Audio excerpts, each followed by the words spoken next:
सरकार ने हाल ही में डेटा सेंटर डेवलपर्स के लिए 20 साल तक की कर छूट का प्रस्ताव रखा है।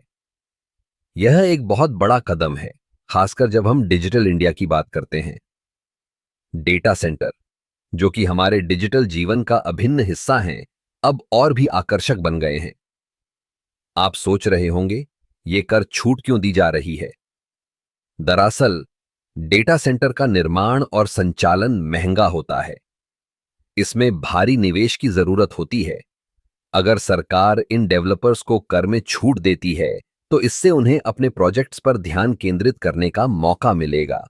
इससे न केवल निवेश बढ़ेगा, बल्कि रोजगार के अवसर भी पैदा होंगे। भारत में डेटा सेंटर की मांग तेजी से बढ़ रही है। आजकल हर कंपनी, चाहे वो छोटी हो या बड़ी, अपने डेटा को सुरक्षित रखने के लिए डेटा सेंटर की जरूरत महसूस कर रही है। ऐसे में अगर सरकार इस क्षेत्र को प्रोत्साहित करती है, तो यह न केवल तकनीकी विकास को बढ़ावा देगा, बल्कि हमारे देश की अर्थव्यवस्था को भी मजबूती देगा। अब यह कर छूट सिर्फ एक आर्थिक कदम नहीं है, बल्कि यह एक रणनीतिक निर्णय भी है। जब हम वैश्विक स्तर पर प्रतिस्पर्धा की बात करते हैं, तो डेटा सेंटर का होना बहुत जरूरी है।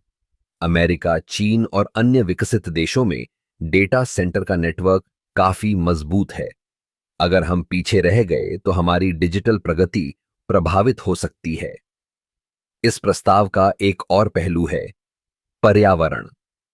डेटा सेंटर के संचालन में ऊर्जा की खपत होती है। अगर सरकार इस क्षेत्र में निवेश को बढ़ावा देती है, तो यह संभव है कि डेवलपर्स नवीकरणीय ऊर्जा स्रोतों का उपयोग करने पर भी ध्यान दें। इससे न केवल लागत कम होगी, बल्कि पर्यावरण पर भी सकारात्मक प्रभाव पड़ेगा। इस प्रस्ताव के पीछे एक और सोच है, स्थानीयकरण। जब डेटा सेंटर भारत में स्थापित होंगे, तो डेटा स्थानीय स्तर पर रहेगा। इससे डेटा सुरक्षा और गोपनीयता में भी सुधार होगा। आजकल डेटा लीक और साइबर हमलों की घटनाएं बढ़ रही हैं। अगर डेटा हमारे अपने देश में सुरक्षित रहेगा, तो इससे लोगों का विश्वास बढ़ेगा। तो यह कर छूट केवल एक आर्थिक प्रोत्साहन नहीं है, बल्कि यह हमारे डिजिटल भविष्य की नींव रखने का एक प्रयास है।